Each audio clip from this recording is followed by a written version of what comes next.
Chicken কষা পছন্দ করে না এমন মনে হয় কেউ নেই। আর এই চিকেন কষার সাথে আমাদের অনেক অনেক স্মৃতি জড়িয়ে আছে। মা যখন রান্নাঘরে এই মাংস কষায় তখন কিন্তু আমরা এই এক পিস চিকেনের জন্যই অপেক্ষা করে থাকি। যতই নতুন রেসিপি আসুক না কেন, এই চিকেন কষা কিন্তু কোনো রেসিপিকেই বিট করতে পারে না।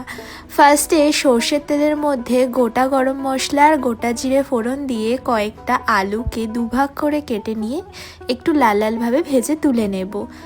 আলুটা একটু লাল ভাজলে টেস্টটা কিন্তু ভালো আসে, তাই আমি সবসময় একটু ভালোভাবে লাল লাল করে ভাজাটাই প্রেফার করি।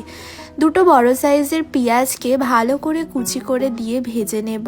তারপরে একটা বড় সাইজের টমেটোকে কুচি করে দিয়ে ভেজে নিয়েছি। পরিমাণ মতো নুন, জিরের গুঁড়ো, ধনের গুঁড়ো, হলুদ গুঁড়ো, লঙ্কার গুঁড়ো, চিকেন মশলা, কাশ্মীরি লঙ্কার গুঁড়ো, আদা রসুনের পেস্ট দিয়ে মশলাটা ভালো করে কষিয়ে নেব যাতে কাঁচা গন্ধটা চলে যায়।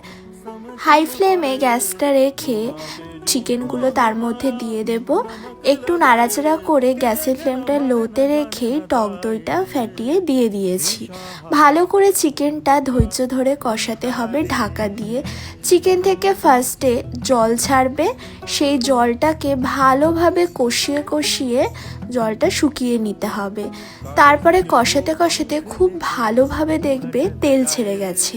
সেই সময় ভেজে রাখা আলুগুলো অ্যাড করে দিয়েছি, যাতে আলুগুলো আগে দিয়ে নিই ওভারকুক না হয়, তাই জন্য ভালোভাবে কষিয়ে পুরো তেল ছেড়ে গেলে পরিমাণ মতো সামান্য উষ্ণ গরম জল দিয়ে একটু নাড়াচাড়া করে ঢাকা দিয়ে মাংসটা সিদ্ধ হতে দেব।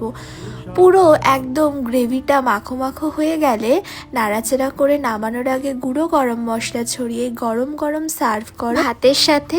কেমন লাগলো এই সিম্পল রেসিপিটা অবশ্যই জানিও। ভালো লাগলে একটা লাইক শেয়ার কমেন্ট করো। Thank you.